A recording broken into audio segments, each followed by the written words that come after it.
Terima kasih. Apa di tengah? Iya. Judulnya itu tadinya Happy Family.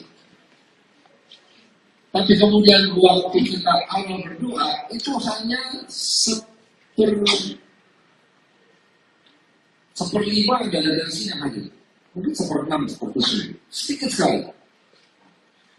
Tapi kemudian Tuhan gerakan saya menguji luar biasa tadi kita ya. Amin. Dan pada saat itu Tuhan seperti yang kita lihat nanti. Saya belum percaya juga. Kenapa lihat tadi itu sepi? Tidak. Karena Tuhan. Dan saya bilang sama Daniel. Koden. Koden tuh tiba-tiba Nggak apa-apa, koden saja. nama beliau Pak Daniel Alexander. Jadi apa Pak ya? Nggak apa-apa. Lalu di belakang tuh setelah sekian banyak anak muda Tuhan kasih sesuatu sama saya Pak untuk kita bicarakan pada sore hari ini. Sesuatu yang sifatnya mungkin agak menarik buat anak muda. Judulnya adalah Sex in Youth Life. Woi, keren. Tolong yang Instagram, Facebook, coba tulis suara jelas nggak, Pak Gembala? Nggak, saya mau ngecek yang Facebook, Instagram, suara Pak Gembala jelas nggak? Bisa nggak usah pakai airport. Kenapa? Saya mengambil judul ini karena tadi waktu saya ngomong sama Koden, terserah. Apa yang terserah itu susah. Tetapi apa namanya? Saya percaya kalau Roh Kudus mau pakai ini. Yang namanya terserah itu gampang. Amin. Nah, jadi ada beberapa tadi saya bilang saya catat ya. Pertama kita akan bahas hubungan seks sebelum menikah. Lalu kita akan bahas juga bagaimana bisa lepas dari ikatan kecanduan video porno. For your info Pak, di sini tidak seperti Indonesia. Kalau di Indonesia itu ada firewall untuk pornografi. Di sini bebas. Saya pernah lihat. Jadi artinya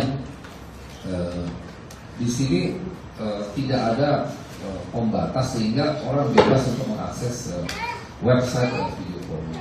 Jadi itu kita tahu. Lalu juga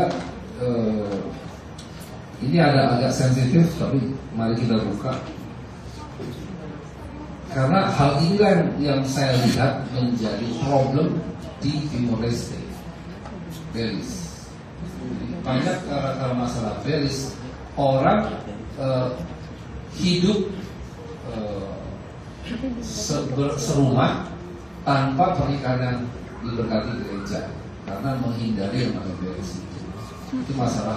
Yang belum tahu belis yang di rumahnya itu ada bayar pernikahan dan itu dari setan gitu. Mereka tahu. Ya, yang di rumah. Oh, yang di rumah. Di Facebook, Instagram itu pasti atau belis Pak. Mas kawin itu dari setan. Gereja harus berani memberantas. Orang-orang tua harus berani. Bentar. Karena kalau yang di rumah nggak mau beres, putus nanti. Oh iya. Marah dulu Pak. Alright. Lalu berikutnya kita bahas ini. Satu-satu aja Pak supaya nggak bingung nanti. Ya, satu ya. Oke. Kalau gitu kita mulai dari hubungan seks sebelum nikah. Buka Kejadian 1:28. Jadi memang kenapa Papa memberi sebuah peraturan. Yo, tapi namanya kamu taruh sini aja videomu, rekam bagus. Itu kan proses. Iya, daripada di samping. Ini kita Sudah? untuk teman-teman kita yang Makanya mau dari tengah sini. Betul. Biar bagus. Ya, kalau maksudnya Tuhan memberkati mereka. Siapa mereka di sini? Mas ya. Jawab. Adam dan Hawa. Apa arti kata memberkati di sini? Yaitu coba tahu. Iya, untuk apa? Pernikahan. Pernikahan. Amin. Koma. Lalu Tuhan berfirman kepada mereka, beranak cucu. Saudara, dengarkan baik-baik. Kata memberkati yang pertama kali muncul di Alkitab itu justru pada waktu manusia menikah. Ini luar biasa. Maka itu lembaga pertama yang dibentuk oleh Tuhan, bukan negara, bukan lembaga keuangan, bukan lembaga pemerintahan, politik, militer, lembaga pernikahan. Itu yang pertama itu. Setelah disahkan untuk menjadi suami istri, baru ada hubungan seks, beranak cucu. Nah, saudara dengar, setan paling benci perintah. Maka setan berhasil merusak hidup. Maka itu hari ini kalau Bapak Gembala punya hati yang dari Tuhan untuk bicara kekudusan pernikahan, tolong catat, tidak boleh ada seks sebelum disahkan jadi suami istri. Amin. Ini peraturan. Jadi suami istri dulu, baru jadi papa mama. Apa dulu? Suami Jadi istri. suami istri dulu, baru jadi papa mama. Nah, untuk merusak sebuah negara, ternyata setan punya cara yang paling mudah, yaitu seks bebas atau free sex. Saudara tahu korban free sex? Itu dua, wanita dan anak itu. Catat. Selama di Timor Leste masih ada anak-anak lahir lalu pakai fam mamanya atau neneknya, berarti setan masih menang di daerah. Betul? Ada yang tanya, kok bisa? Kalau ada anak lahir memakai fam, pakai kata fam di sini. Fam ya? Apa namanya? Noah. Kenua. Oke. Berarti bapaknya nggak ada. Iya atau tidak? Loh, iya atau tidak? Berarti bapaknya nggak ada. Maka itu pakai Noah mamanya atau neneknya. Dan anak ini akan menderita seumur hidup. Karena dia kan cari, lalu bapakku ini siapa? Dan yang mengerikan, setan berhasil merusak generasi. Tolong perhatikan. Stop. Sahkan dulu di hadapan Tuhan.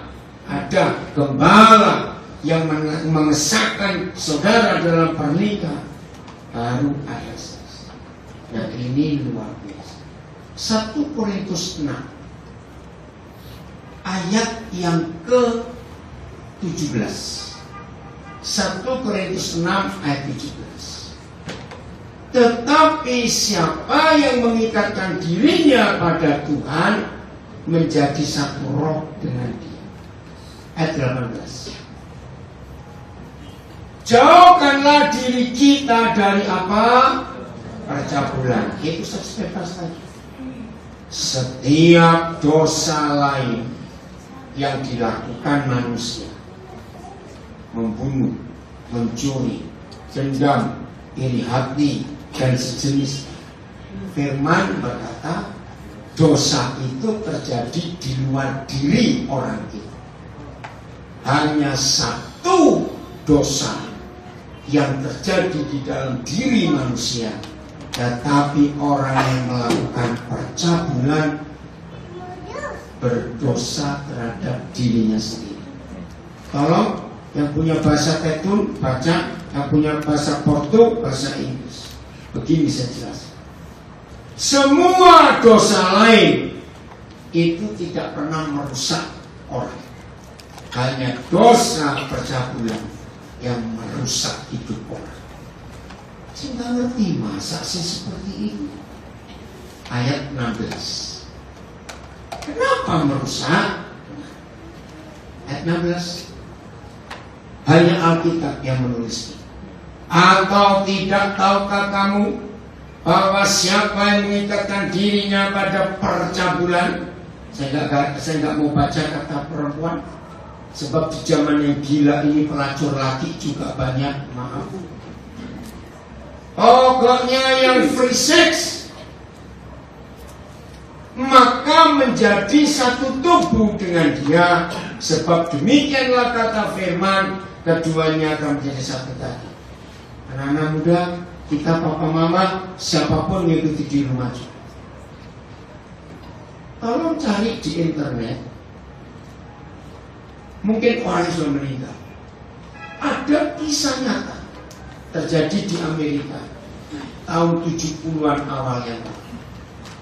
Judul bukunya 24 Wajah Billy. Orangnya waktu itu masih hidup ketika buku itu dibuat.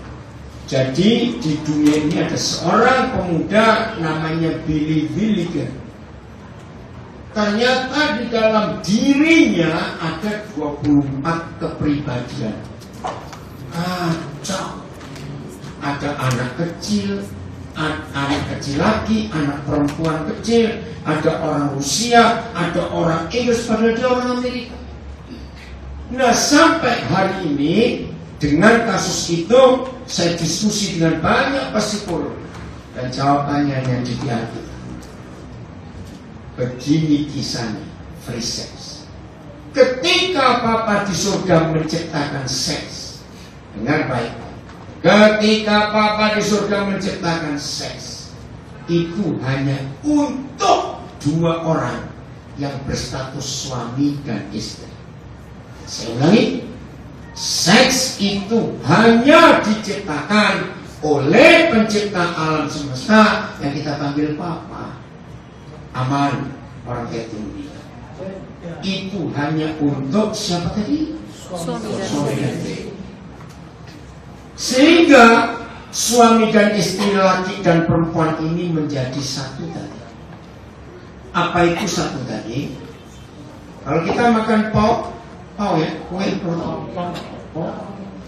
itu minimal terdiri dari 4 unsur: tepung, gula, mentega, telur, campur. Enggak usah air, berarti enggak pernah masak kue. Nanti enggak apa-apa, ada yang cuci. Saya senang kalau ada yang diskusi. Ketika tepung, gula, mentega, telur sudah dimasak di oven atau dikukus atau apa, bisa enggak 4 hal ini dipisahkan lagi kembali untuk? Nah, siapapun yang melakukan hubungan seks, maka hukum ini berlaku. Kalau untuk suami istri itu indah. Manusia terdiri dari berapa bagian? 3. Apa saja? Roh, jiwa, dan tubuh. Ayatnya ada di 1 Tesalonika 5 ayat 23. Coba buka. Nah, ketika laki-laki disahkan jadi suami, lalu gadis disahkan jadi istri, lalu mereka melakukan hubungan itu, maka roh istri bercampur dengan roh suami, jiwa istri bercampur dengan jiwa suami, tubuh suami bercampur dengan tubuh istri. Jadi satu. Nah, setan merusak. Maaf ya, saya berikan contoh. Ada pria A hubungan seks dengan gadis B. Berarti dalam tubuh A ada tubuhnya B, dalam jiwanya B ada jiwanya A, dalam rohnya A ada rohnya B. Karena bercampur. tidak menikah. Si A pergi ke tempat lain, si B pergi misalnya satu ke Losmal, satu ke Papua. Di sana si A ketemu cewek lain, si C. Di tempat lain si B ketemu cowok lain, si D. Dan mereka berzina. Nah, berarti A, B, C, D ini campurnya bagaimana? Jangan tertawa, ini rusak. Ini rusak. Maaf, itu kalau hanya 4 orang yang terlibat. Tapi setan merusak. Bisa nggak A, B, C, D ini ketemu E, F, G, H dan semua? Karena, oke, saya minta jangan tertawa. Ini mengerikan. Maka itu kalau saya konseling pranikah, saya akan tanya masalah ini. Jujur ya, kamu sudah pernah tidur dengan berapa orang? Harus dikuduskan sebelum masuk pernikahan. Nah, kalau Billy kan, sudah ada yang buka internet, 24 wajah Billy, berarti papa mama Billy ini berzina dengan paling tidak papanya dengan 12 orang, mamanya dengan 11 orang. Jadi berapa? 12 tambah 11? 23. Yang keempat ya dari papa mama ini. Untuk yang perempuan ada kasus tahun 50-an namanya Sibyl. Sibyl itu punya 17 kepribadian. Lagi sekali saya katakan, para psikolog di dunia pusing, kok ada orang punya begitu banyak kepribadian. Pujilah Tuhan, hanya Alkitab yang bisa menjawab. Ibu, biar dia agak belakang, gak apa-apa ya, jangan main ke belakang. Mamanya yang mana? Ibu, mamanya yang mana? Oh ada, tolong ambil mama, anaknya bawa ke belakang sih. Atau ajak ke sekolah ibu. Ayo, tolong, mana yang mamanya ini? Loh, enggak ada. Mana? Kalau enggak saya bawa pulang Indonesia. Saya harus, mamanya mana? Loh, ada enggak? Loh, ibu, ada enggak mamanya? Mana? Oh, bawa main ke belakangnya. Apa-apa deh, kamu main di belakang sana. Pintar. Ya kalau enggak, tantenya aja yang bawa. Kalau dia enggak mau. Ibu, tolong. Ibu, siapa namanya? Ibu. Ibu. Mana? Panggil, siapa namanya? Ibu. Mana? Ya, kamu ajak ke belakang. Enggak, jangan mamanya. Dia enggak mau dengan mamanya. Biar sama tantenya. Nah, ajak. Jangan ibu, nanti malah ribut. Tolong. Ya, terima kasih. Saudara, dunia kagum dengan tulisan ini bahwa free sex itu menghasilkan monster. Bayang. Jadi saya persingkat kisah Billy ini begini. Ibu jangan keluar. Jangan keluar. Di situ aja nggak apa-apa. Jangan. Ibu harus dengar firman juga. Ya. Lepaskan di lantai. Biar dia. Billy ini tertangkap setelah ada kasus perkosaan di beberapa kampus di Amerika. Tapi Billy ini licin sampai bertahun-tahun polisi tidak pernah bisa menangkap. Karena modus operandinya itu beda-beda. Jadi Billy, maaf, dia punya roh lesbian. Berarti dalam diri mamanya ada hubungan. Jadi kalau dia ketemu perempuan, gadis, dan roh lesbian muncul, maaf ya, nggak ada hubungan seks. Tapi Billy bisa jadi seperti anak kecil. Akhirnya, itulah istilah bahasa Indonesia, sepandai-pandainya tupai melompat, tetap akan jatuh. Akhirnya ketangkap, diadili. Nah, di dalam pengadilan di kota New York tahun itu terjadi kegemparan seluruh Amerika. Sebab ketika Billy ini diadili, tiba-tiba dia bisa kayak anak kecil lari ke bawah meja hakim, nangis teriak-teriak. Tiba-tiba dia jadi perempuan yang muda, tiba-tiba dia jadi orang Rusia. Nah, saudara tahu akibatnya? Berarti di pengadilan dia dianggap sandiwara. Dia ditonjok, dipukul, disetrum, diapakan. Ada seorang psikolog yang mengikuti persidangan itu. Saya lupa siapa namanya, cari di buku. Setelah persidangan berbulan-bulan tidak menemukan jalan keluar karena Billy ini jadi aneh di pengadilan. Lompat-lompat dalam penjara, dia bisa melukis. Ini loh ngerinya setan. Kalau ada pelukis, sulit seorang pelukis itu punya beberapa aliran. Betul nggak harus? Tapi Billy ini bisa melukis dengan 4 aliran. Dan di sini malu orang tua, ini siapa orang itu? Berarti mama papanya para berjina pelukis-pelukis itu. Akhirnya psikolog ini minta izin kepada pemerintah federal. Jangan diadili dulu, mati ini anak. Setiap kali berulah di pengadilan dikebuki. Ya berdarah-darah, bonyok. Tapi dia juga nggak tahu siapa aku. Wih, perkara ini rumit, saudara. Lama negosiasinya psikolog ini dengan pemerintah. Karena psikolog ini minta dia harus tinggal di rumahku. Untuk aku akan teliti kenapa ada manusia kok seperti ini. Akhirnya diizinkan tapi diawasi oleh polisi. Saya lupa sekian waktu, sekian bulan. Jadi psikolog ini tidak interogasi Billy, tapi dia membebaskan si Billy untuk menjadi dirinya siapa. Hari ini Billy jadi ini, dia tulis. Besok jadi siapa, dia tulis.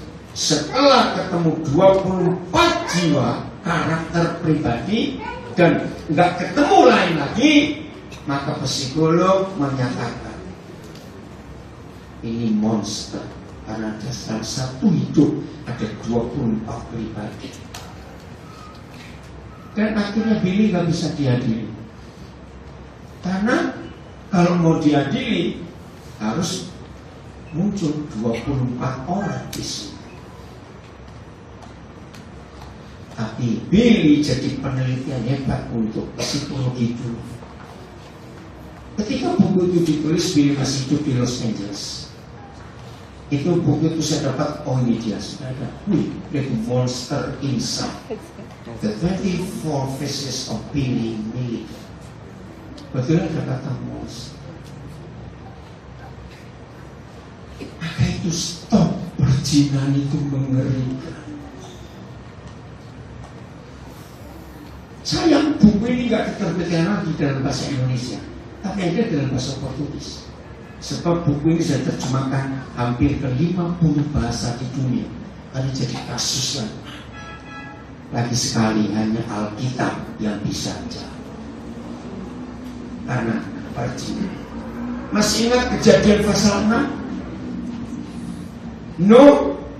Coba kita buka Kejadian 6. Cepetan ya. Kalau lihat tadi Pak Kepala banyak sekali, bisa sampai besok nih Pak. Kejadian 6, mulai 1, cepat, ayo. Maka itu hati-hati ya anak muda. Ketika manusia itu mulai bertambah banyak jumlahnya di muka bumi, dan bagi mereka lahir anak-anak perempuan terus-terus.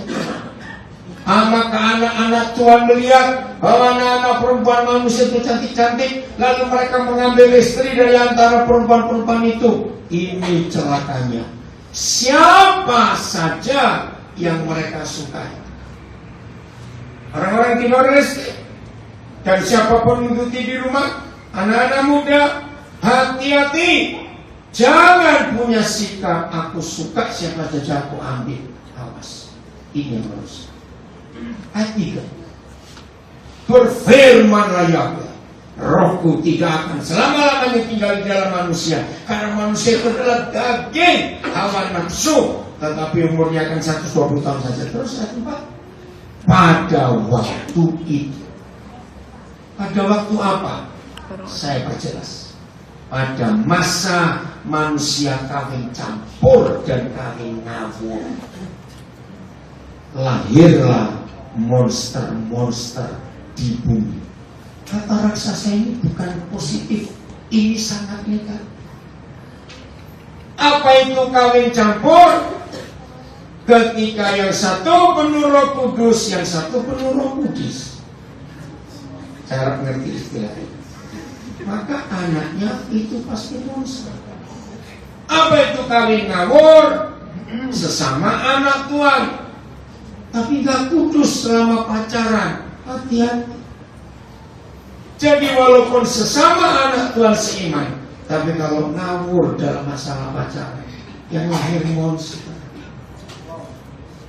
Pada waktu itu orang-orang monster ada di bumi. Dan juga pada waktu sesudahnya.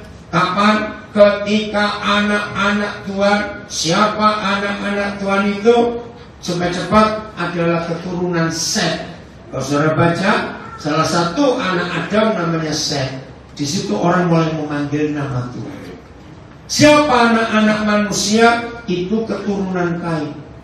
Ketika kawin campur terjadi, maka mereka melahirkan orang-orang yang gagah perkasa di zaman purbakala, orang-orang yang kenamaan. Saya terjemahnya 100% salah. Ini monster-monster. Maaf, saya harus ngomong. Dan kalau pernah menemukan, saya minta saudara jawab.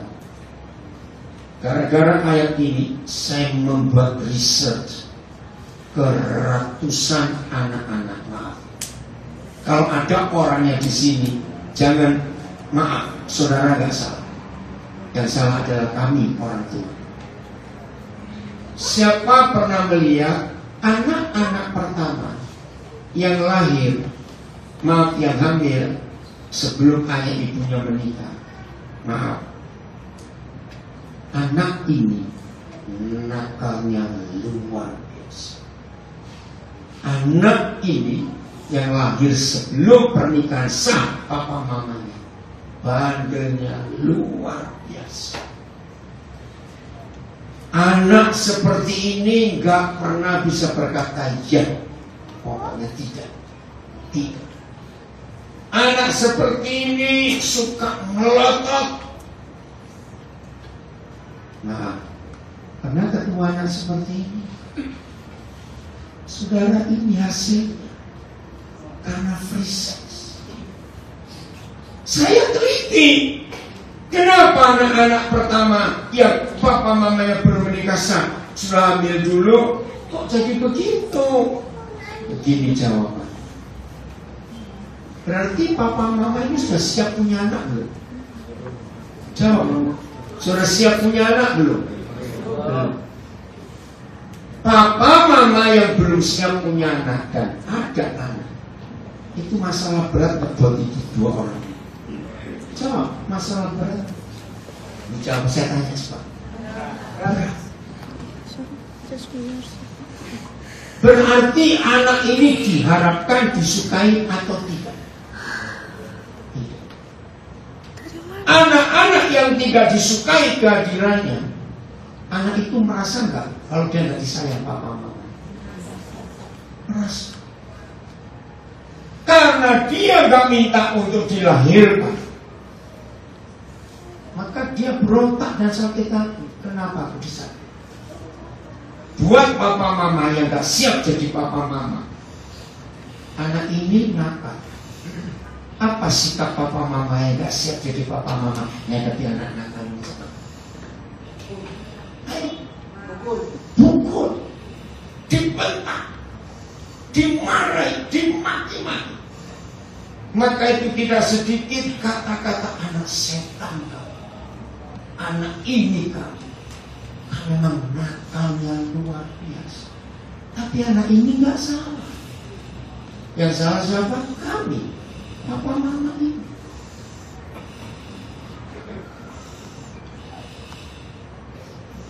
Ekonomi keluarga sudah baik, sambil positif. Kerjaan baik, mapan semuanya. Lalu hamil anak kedua. Hamil anak kedua, ekonomi sudah baik, keluarga sudah baik. Yakin akan lahir anak ini yang sangat manis, baik karakternya.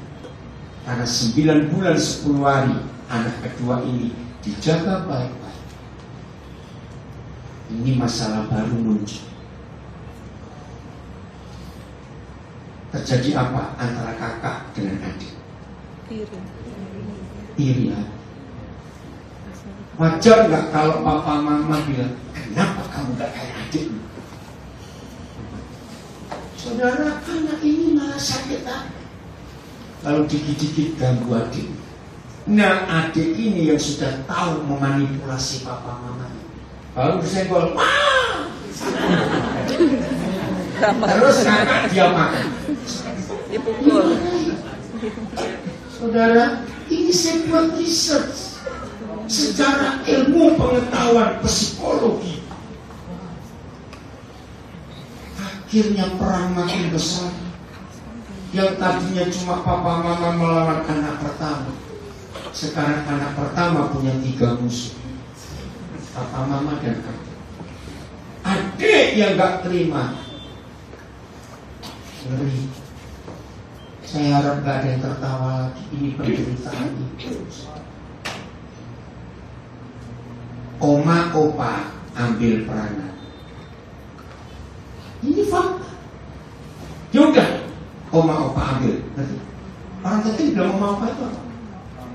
Abo, jangan. Abo veto. Diambil karena sayang. Nah ini. Opa, oma, maaf ya, cenderung memanjakan cucu atau tidak? Sangat. Saudara, akhirnya perang makin besar. Oma, opa bermusuhan dengan papa mamanya anak ini, sebab anaknya akan cerita kejahatan papa mamanya ini. Betul tidak? Lalu anak ini akan lebih senang tinggal dengan opa omanya, karena nggak dimarahi, nggak dibentak, nggak dipukul. Masalah baru muncul. Opa oma sudah tua, pasti akan meninggal. Anak ini hancur, mau ikut siapa lagi? Ada kasus seperti itu di sekitar kita? Ini masalah.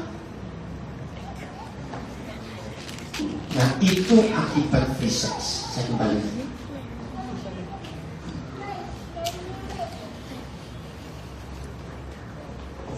Ya baik. Jadi dari tadi pemaparan kita itu memang terlihat bahwa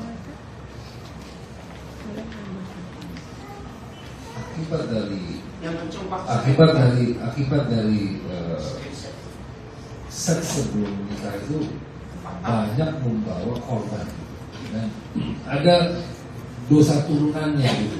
Turunannya juga banyak. Nah, sekarang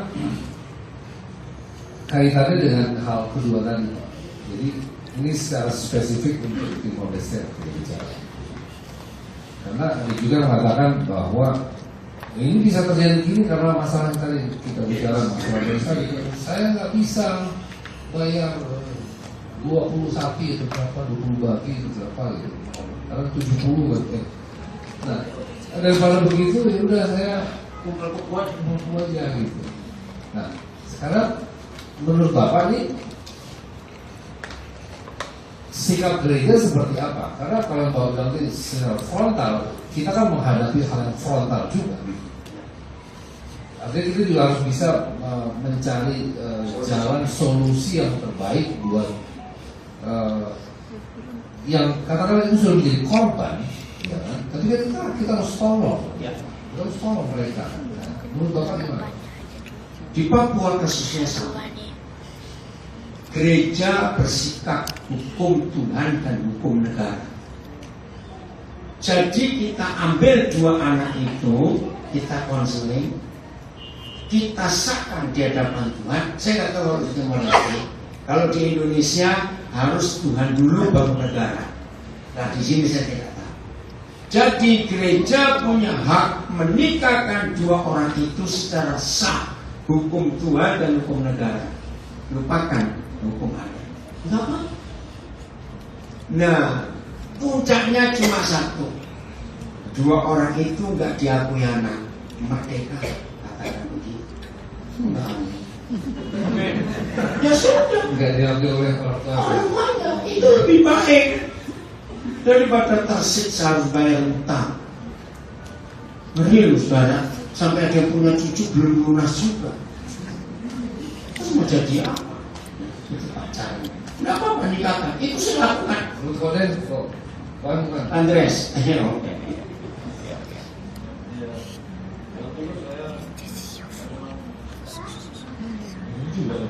Ya ini saya nggak usah bingung. Karena saya secara pribadi itu saya punya karyawan juga, saya bingung dengan pola hidup pernikahan mereka. Saya nuntun mereka, saya tanya sama mereka, yang kamu lakukan ini dosa atau tidak? Dia jawab dosa. Terus kenapa kamu tidak menikah dan disahkan secara gereja melalui pastor yang bukan banyak orang Katolik? Kami secara hukum adat kami nggak bisa, karena kami terikat dengan hukum adat. Kalau tidak memberikan beris tadi, kami tidak bisa untuk memberkatan gereja seperti itu. Di sini bisa, percaya. Bisa mereka? Bisa dong. Nah mungkin gini, sebentar.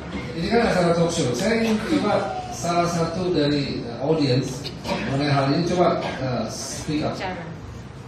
Bicara mengenai hal ini. Kalau ada orang-orang tua lebih bagus bicara. Ya, kalau ada orang tua, siapa?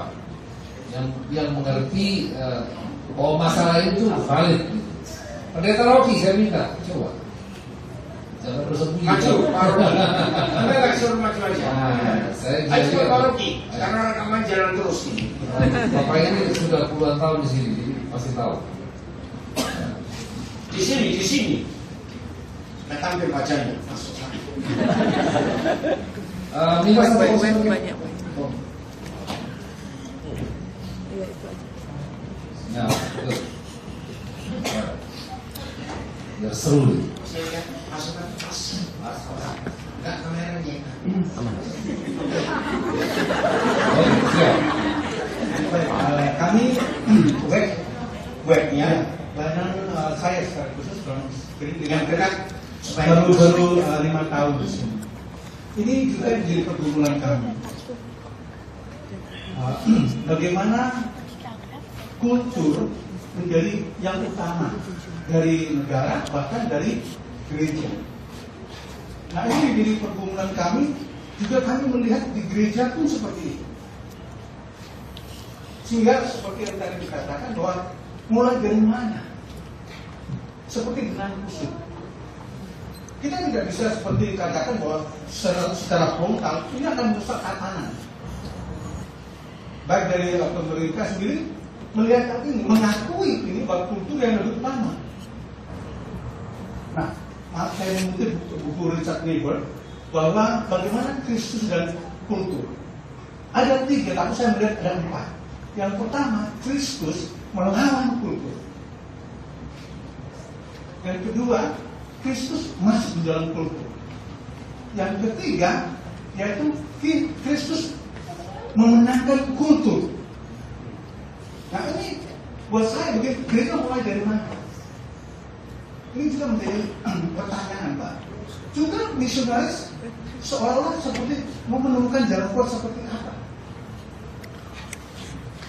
Karena kayak menghadapi tembok gitu. Jadi ya, di satu sisi seolah-olah ini sah, gitu. Tetapi kalau kita lihat dari aturan agama, sebenarnya Bible sebenarnya salah. Seperti Pak Daniel katakan bahwa dosa tak dosa.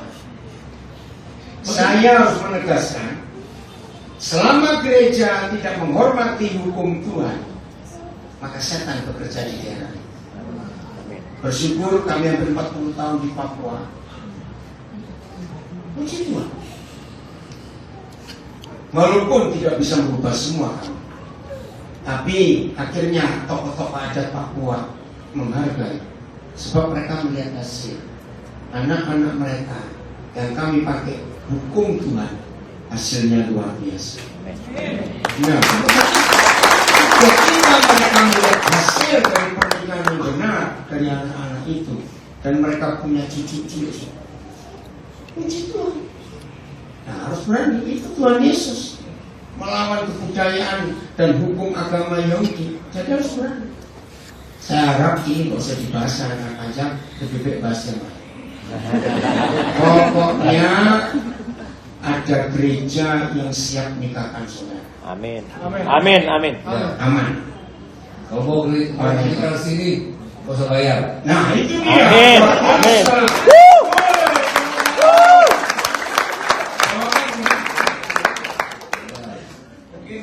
Ada pertanyaan dari para pemuda-pemuda? Bisa ditanyakan di sesi ini? Silakan. Dan selalu lebih baik tahu dan Bagaimana? Ya. Saya ada pertanyaan. Sini, mana sopan muda? Dekat saja betul. Saya pakai bahasa, mencoba yang bahasa Indonesia. Di Paulus saya pakai bahasa Vietnam. Apa-apa. Nanti ada yang terjemahkan.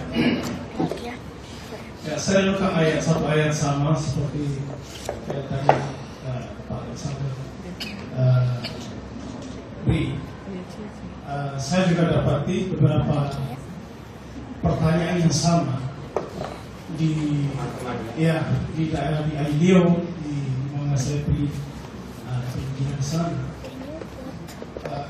Banyak orang-orang tua untuk melakukan banyak sekali perbuatan yang sama. Tapi para istri mengatakan itu urusannya orang bapaknya, bukan anak saya, bukan anak. Biasa ini terjadi. Ya jomblo, justru pertama. Tapi enggak, ternyata impaknya kena pada generasi. Bagaimana untuk bisa menghancurkan tutup itu? Karena selama ini kita tahu bahwa Timor Leste sangat terikat dengan adat istiadat. Jadi itu tidak bisa, bahkan sampai pemerintah pun nggak bisa untuk membuat itu, mengatasi itu. Yang pertama selalu mereka mengutamakan Tuhan, selalu mengutamakan adat, bukan mengutamakan Tuhan. Hanya mulutnya di mulut, Tuhan di mulut tapi hati tidak ada. Nah, bagaimana untuk menghancurkan kutub itu? Kutub itu otomatis akan hancur setelah kita hidup di dalam Kristus. Maka itu berkali-kali Paulus berkata, siapa yang di dalam Kristus, dia ciptaan baru. Amin. Dan hukum Taurat nggak berlaku. Jadi nggak usah takut dengan kutub. Amin. Nah kalau anak-anak perempuan bilang, itu urusan bapak saya, pindahkan anak itu ke kota lain di sini. Apa? Saudara lihat Indonesia, maaf ya, sama dengan 100% daerah-daerah Kristen di Indonesia sampai hari ini itu selalu memegang ranking yang memalukan, provinsi yang paling miskin. Sedih melihat itu. Mulai dari Papua, Maluku, Nusa Tenggara Timur termasuk Timor Leste, Toraja, Sangir, Minahasa, sampai ke Sumatera. Karena hukum adat. Ketika ada di atas firman, maka kutub ada di daerah. Dan ironisnya, betul. Ironisnya, apa kata ironisnya? Pertentangannya. Daerah-daerah itu daerah kaya. Natural resource-nya itu hebat. Kenapa miskin? Karena kutub ini. Maka itu bersyukur anugerah ini buat kami di Papua. Oh, awal-awal kami menentang itu, kami diancam mau dibunuh, rumah mau dibakar. Tapi puji Tuhan, kebenaran membela. Amin.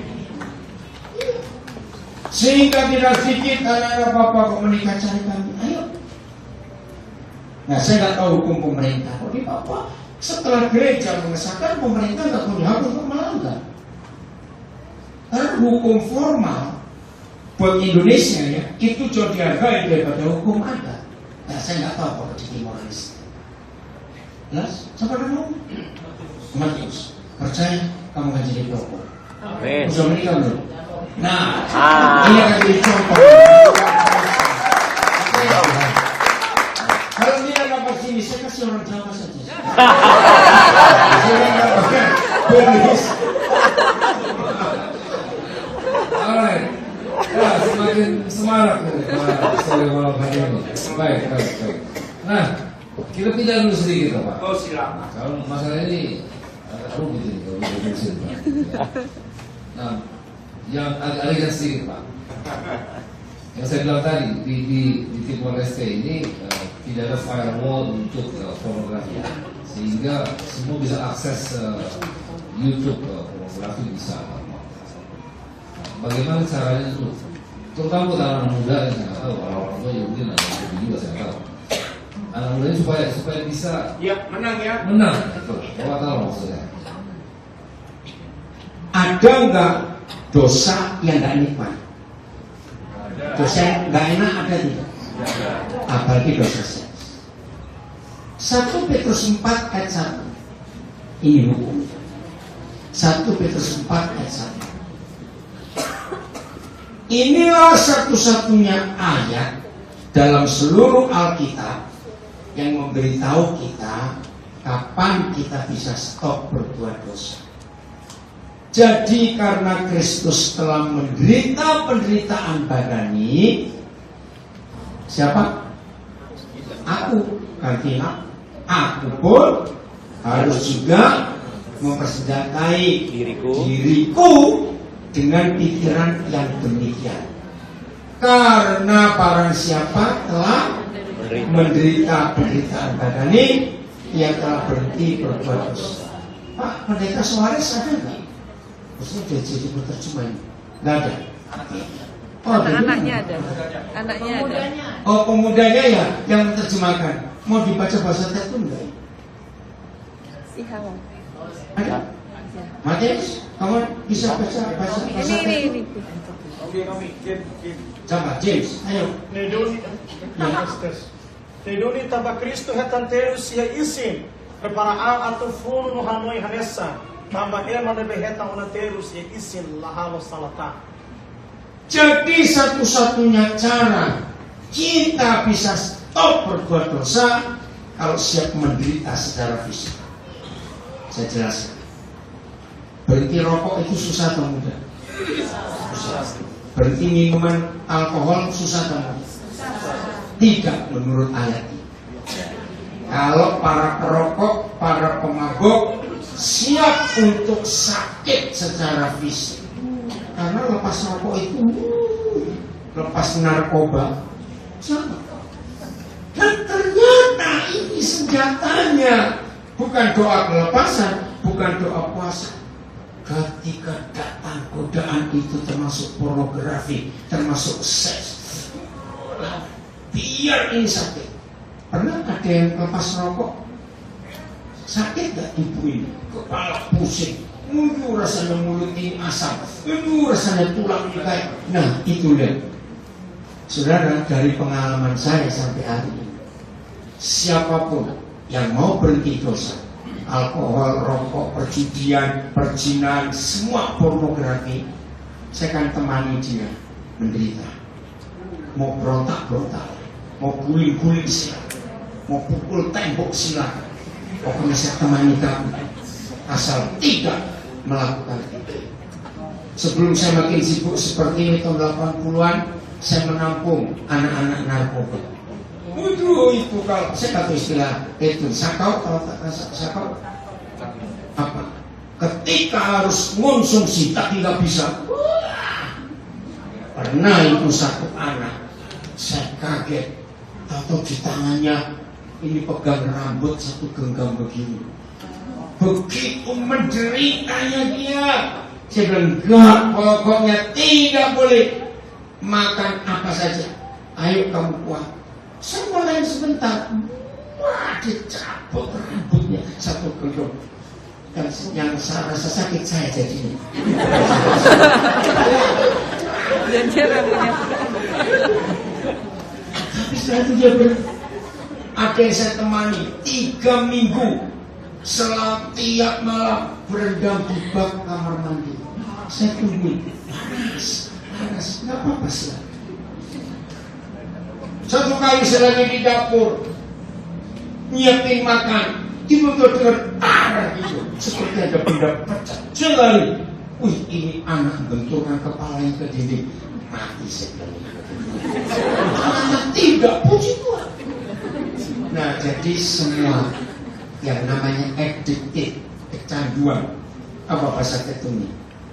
Kecanduan. Ayo cepat. Apa? Yang merokok itu kecanduan narkoba. Terikat. Ada yang tahu orang itu? Tomat. Oke, kalau begitu ya, hanya bisa dihentikan lewat menderita. Kustumadu, begitu ya. Jadi ini perkara serius, ayat ini luar biasa. Dan dari semua pengalaman saya selama sekian puluh tahun ini, semuanya berwaktu 3 hari. Saya 3 hari pertama, wah, sudahlah, silakan dicakar, badannya sampai berdarah, wah, ya, pokoknya macam-macam. Saya tunggu hari keempat pasti bebas, pasti seperti hari kebangkitan. Hebat ya, itu Pak. Wow. Ya.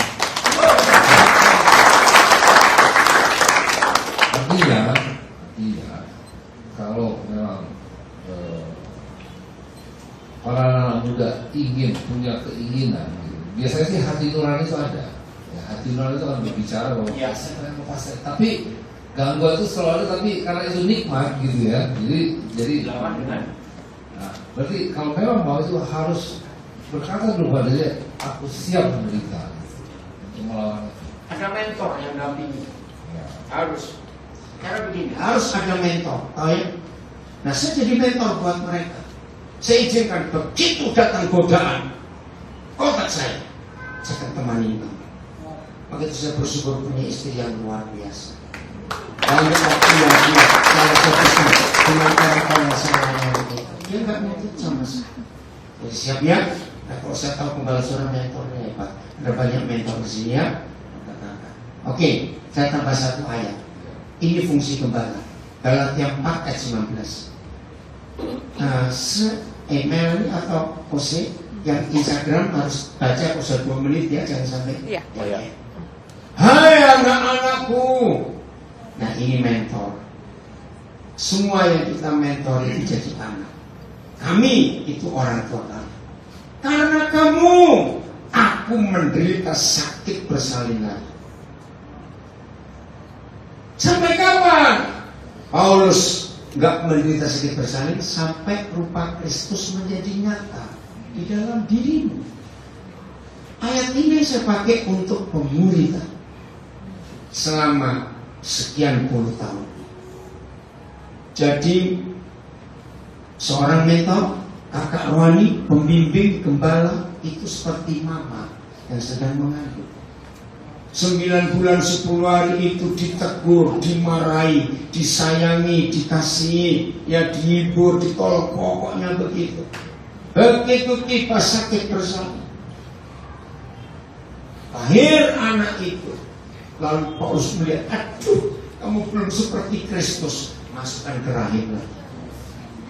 Ngandung lagi anak yang sama 9 bulan 10 hari. Lahir lagi, aduh, belum seperti Yesus, masukkan. Kenapa tidak banyak hamba Tuhan yang pernah mengajarkan ayat ini? Karena sulit. Tapi bersyukur, istri saya jadi saksi, Ibu Melanita, bagaimana Tuhan percayakan banyak anak-anak kepada kami. Anak yang sama. Saya jadi mentor kepada banyak anak dalam penjara di Indonesia. Ayat ini, itu Pak. Iya. Masih aman. Baik. Nah, tentunya kita di sini siap untuk membantu saudara semua. Mungkin ada yang belum tahu bahwa Pak Andreas itu adalah pembina untuk anak-anak muda di gereja ini. Jadi saya dan Pak Andres itu teman sekerja untuk masalah ini juga. Jadi percayakan pada kami bahwa rahasia apapun yang saudara ceritakan tidak akan bocor. Karena saya sudah menjadi gembala selama 25 tahun dan saya banyak memegang rahasia jemaat. Dan itu merupakan suatu janji bahwa kalau ada satu sensitif atau apa, counseling kepada saya itu tidak akan keluar kemana-mana. Ya, dan saya dan kawan juga akan siap untuk membantu kalau ada apa-apa. Ya, ngobrol, mana ketemu di mana, di Pak Theo, di mana kita ngobrol-ngobrol. Ya, oke. Baik, sekarang sudah jam 8. Mungkin ini satu topik terakhir saja ya. Topik terakhir.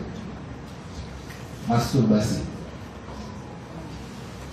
Boleh, legal, salah, dosa, menurut Bapak bagaimana?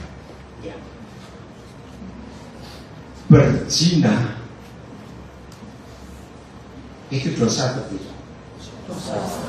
Lagi sekali seks hanya untuk suami istri. Seperti kasus bunuh diri. Kenapa bunuh diri itu dosa? Karena membunuh itu dosa atau tidak? Walaupun yang dibunuh dirinya sendiri, tetap dosa tidak? Nah, seperti itu masturbasi. Loh, kok berdosa? Kata masturbasi itu artinya dia berzina dengan dirinya sendiri. Tetap berzina. Nah, gampang cara mengatasi. Maaf, saya pernah muda. Ketika timbul rangsangan, ini anak muda ya, langsung berteriak, Tuhan terima kasih aku normal. Enggak. Loh, kalau kita nggak pernah terangsang nggak normal tuh. Kok nggak percaya? Betul. Teriak, terima kasih Tuhan aku normal. Langsung berkata kepada diri sendiri. Tapi Daniel tunggu waktunya. Kalau kamu menikah. Dan itu ulang-ulang terus. Jadi, maaf, terangsang, timbul keinginan seks, itu gak dosa. Itu normal. Ingat itu. Tapi, harus stop. Misalnya, seorang pemuda lihat gadis cantik, biasanya gimana? Jangan pura-pura kamu setan. Biasanya bagaimana? Berapa menit dulu? Pacar bukan? Betul? Stop. Itu bukan untuk saya. Gitu langsung ngomong. Nah, ini sama. Begitu pula gadis lihat pemuda cakep. Wah, berkata itu bukan untuk saya. Jadi benar. Ya, ketika pikiran ini diisi dengan macam-macam, langsung stop. Enggak, itu nanti. Belum, menitnya belum keluar. Udah, tinggal 40 menit. 40 detik. Karena ini Instagram harus 60. Ini keren. Oke, lebih baik saya stop dulu supaya lanjut nanti ngomongnya jadi maaf ya. Keluar dulu ya Instagram, nanti nyambung lagi. Agak lama. Iya, nah. Tapi mau dikasih caption. Enggak usah lah, nanti aja. Ini apa namanya? Panitia menyediakan konsumsi ya? Ya kan? Wah, bisa sampai jam 12. Oke, saya lanjutkan. Nanti meja jangan sekarang. Ini keren sekali Alkitab itu. Cara dia mengajar kita sangat indah sekali. Oke, kita buka ayat ini supaya kita jadi makin menang. Ya. Percaya nggak bahwa semua hawa nafsu jahat di hidup kita bisa kita taklukkan? Galatia 5:16. Ayo semua kita. Betul kata Bapak Gembala, enggak mudah kok Pak. Kita itu apa bisa kurang ajar juga loh. Enggak ada yang ngamen puas-puas. Betul tidak? Ya suka. Maksudku ialah apa? Hiduplah oleh Roh. Maka kita, aku, ayo, tidak akan menuruti keinginan hawa nafsu. Ayat 17. Sebab keinginan hawa nafsu daging berlawanan dengan keinginan roh, dan keinginan roh berlawanan dengan keinginan daging. Nah, dua kekuatan ini ada di hidup kita. Yang satu Roh Kudus, yang satu roh daging. Dan ini yang Tuhan Yesus katakan di Getsemani. Waktu ditemani 3 muridnya berdoa, Tuhan Yesus ngomong, rohmu kuat karena kamu ingin berdoa bersama aku, tapi dagingmu itu yang malas ngajak tidur terus. Saudara, firman ini luar biasa. Nah, saya terjemahnya kurang bagus. Sehingga karena keduanya bertentangan, sehingga kamu setiap kali tidak melakukan apa yang kamu kehendaki. Agak aneh terjemahnya. Jadi tiap kali muncul peperangan di pikiran kita, di hati kita, antara keinginan roh dan keinginan dosa, itu perang.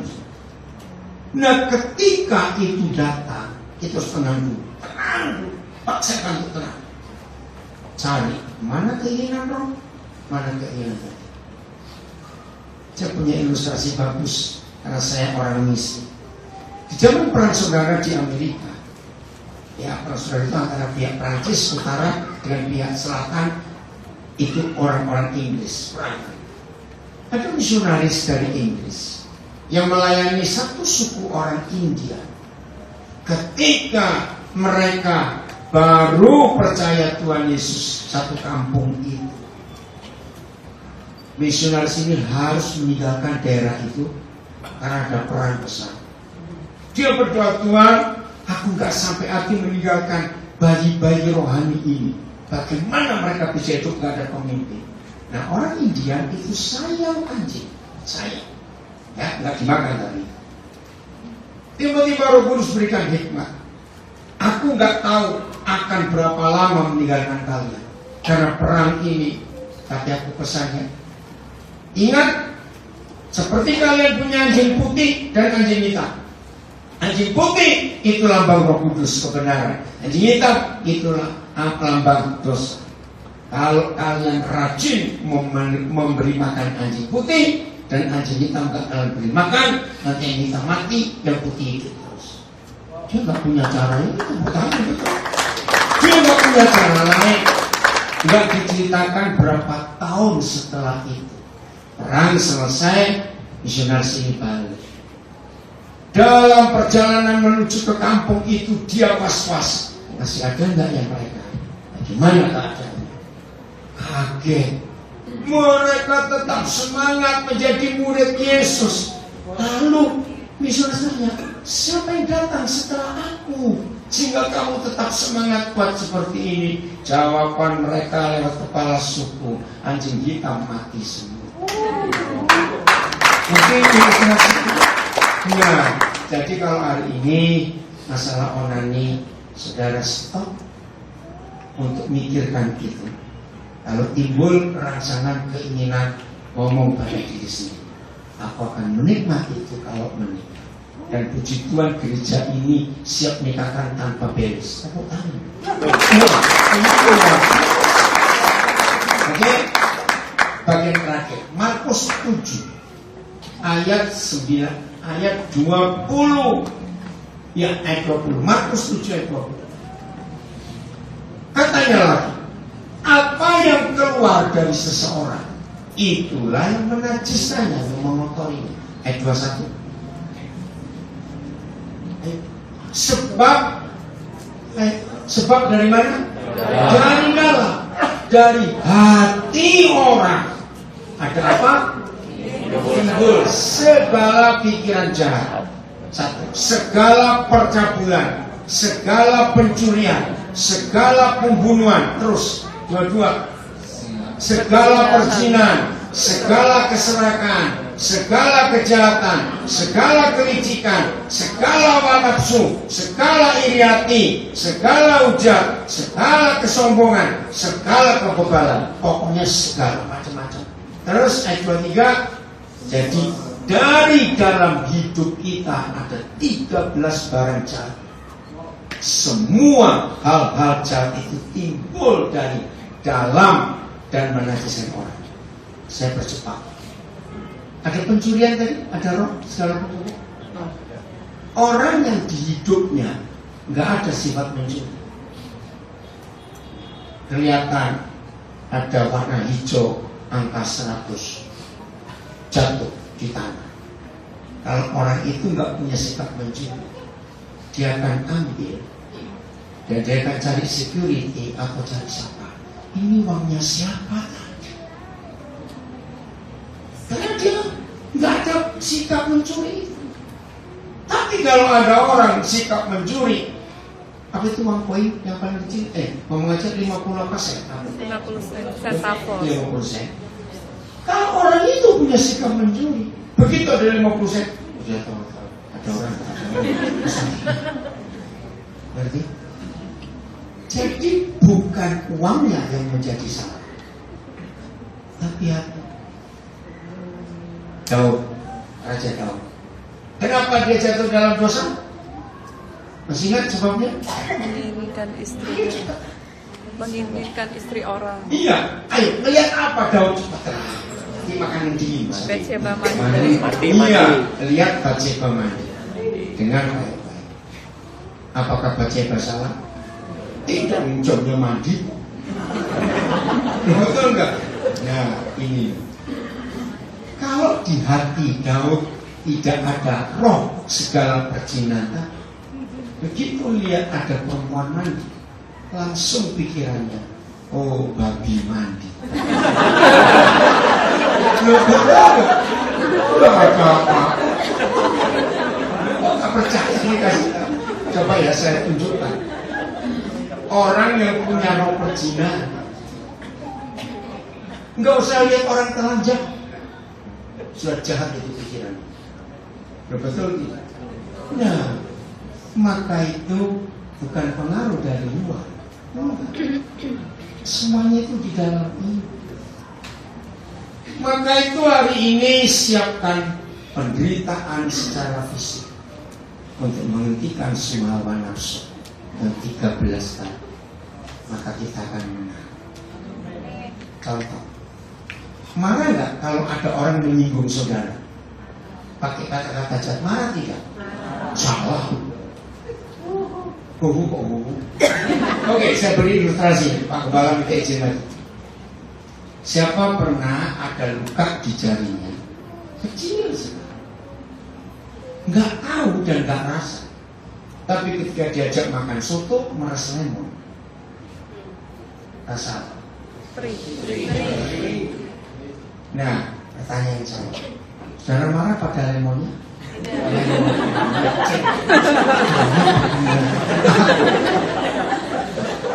Begitu? Begitu. Buktinya, lemon itu adalah orang yang mulutnya jahat. Terus ngomongin saudara, ngatain saudara, nggak usah ditanggapi. Harusnya kita malah berterima kasih pada lemonnya. Lemon, terima kasih kamu beritahu aku kalau ada luka. Betul tidak? Sungguh? Nah, jadi kalau ada orang yang saudara, ajak makan sering-sering. Terima kasih ada kamu. Aku diberitahu, ternyata hatiku belum beres. Betul? Harusnya berterima kasih. Awas semuanya enggak berubah. Saya beri bukti lagi. Saudara lagi ada di satu tempat keramaian tunggu orang jemput atau tunggu apa. Kalau ada orang lewat di depan saudara, saya nggak kenal, terus mulai anjing kamu marah tidak? Loh jangan, bukan anjing kok marah. Nah, ini masalah. Harusnya kalau ada orang ngomong begitu, anjingnya yang mana? Ken, coba sekali itu, hebat. Nah, ayo sekarang saya lanjutkan. Anjing asli lagi diam-diam, kita katakan anjing dulu, apa reaksinya? Biasa aja. Mengapa yang asli nggak marah yang palsu?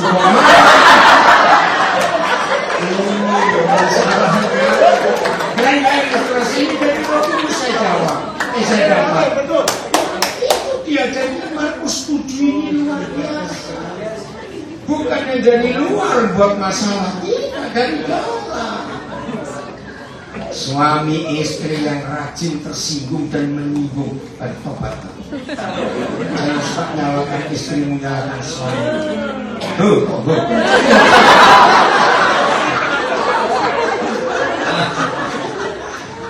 Berarti siapa yang masih yang salah? Kita, bukan orang ini. Oke Pak. Sekarang kita coba buka pertanyaan dari floor. Ada yang punya pertanyaan? Ayo, anak muda harus berani bertanya. Ayo. Matius, mana mikrofon?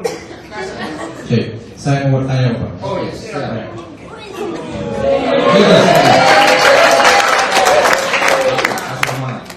Jadi pertanyaan saya cukup umum tentang penjelasan dari awal tadi tentang orang tua, tentang budaya dan tentang monami tadi, dan tadi sedikit disinggung tentang Raja Daud. Pertanyaan saya tentang anaknya Raja Daud. Semua tahu ya, Salomo. Pertanyaan saya seperti ini Bapak. Salomo ini salah satu raja yang dipuji oleh Tuhan karena permintaannya kepada Tuhan itu tidak berupa harta kekayaan tetapi hikmat, dan itu spektakuler bagi saya, itu luar biasa.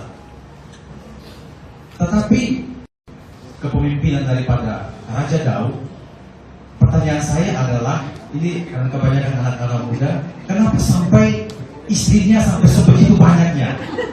Padahal dia ini adalah orang yang pertanyaannya itu, kenapa sampai istrinya begitu banyak? Padahal dia adalah seseorang yang menerima hikmat langsung dari Tuhan.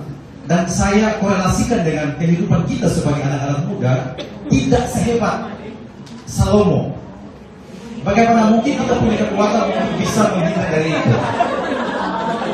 Enggak begitu, Mitchell. Enggak, dia enggak begitu. Oke, sudah. Maksudnya pertanyaannya adalah bagaimana supaya anak muda di zaman ini bisa punya komitmen untuk tetap mengasihi Tuhan apapun yang terjadi dalam kehidupannya, seperti Sadrak, Mesak dan Abednego di tengah budaya, di tengah adat, bahkan di tengah tekanan-tekanan di dalam sebuah negara atau sebuah lingkungan. Terima kasih Pak. Apapun yang tertulis di Alkitab, walaupun itu jelek dan menjijikkan, itu tetap firman yang artinya jangan nyontoh seperti itu. Jadi kalau Tuhan menuliskan kejahatan Salomo, kejahatan macam-macam banyak, bahkan setan pun berfirman di Alkitab ditulis. Itu artinya supaya kita jangan nyontoh. Dan lihat, kitab Pengkhotbah adalah kitab pertobatan Raja Salomo. Waduh, kalau baca Pengkhotbah itu passwordnya adalah sia-sia. Betul. Nah, sekarang kepada gereja. Satu-satunya pendeta yang pernah, saya mau tanya, ada yang namanya Lilis nggak? Lilis. Ibu Lilis. Ada tapi Ada. Sakit oh. Tadi pagi saya ancam dia nggak datang sore mas. Dia nggak datang. Tolong sampaikan kenal dia. Kenapa? Lili. Oh maaf, Lili ya. Pokoknya ada. Yaudah ya. Oke, saya lanjutkan. Hanya ada satu pendeta yang pernah khotbah tentang gunditnya Salomo yang 300 istrinya 700. Hanya seorang pendeta namanya pendeta Stefanus Damaris. Dia bilang, dan saya setuju khotbah itu. Sampai hari ini saya nggak pernah dengar khotbah lagi seperti itu. Salomo punya satu permaisuri namanya Sulamit, dan itu ada di kitab Kidung Agung. Tapi kitab pengkhotbah itu pertobatan Salomo. Nah begini kata pendeta Damaris, ternyata ada gereja yang jadi gundiknya Tuhan Yesus. Bayangkan kalau 1000, berarti 3 tahun baru ketemu sekali. Betul tidak? Kan setahun 365 hari. Nah, ternyata tidak sedikit orang Kristen hanya ketemu Yesus 3 tahun sekali. Berarti nggak? Nah, maka itu jangan kita seperti Tejun. Itu ditulis supaya kita jangan seperti itu. Yang orang sehebat Salomo saja bisa bengkok, apalagi kita. Oke, bagian terakhir. Dari 12 murid Yesus, yang bengkok berapa orang? Yang miring berapa orang? Betul. 3 nanti wah. 3 Petrus, Thomas, Yudas. Pertanyaannya, apakah Tuhan Yesus khotbahnya beda untuk yang 3 dengan yang 9? Betul? Sama? Dengar khotbah yang sama dari guru yang hebat. Kok bisa yang 3 miringnya jauh sekali?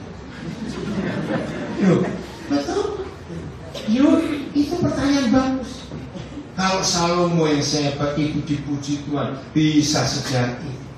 Petrus, Thomas, Yudas yang tiap hari kumpul Yesus dengan khotbah, bisa bengkok juga. Apalagi kita yang masih doyan duit begini. Ngerti? Itu contoh, jangan diikuti. Setuju? Setuju. Pokoknya taklukkan 13 hal di hidup kita. Ya, kalau saya boleh tambahkan itu sendiri,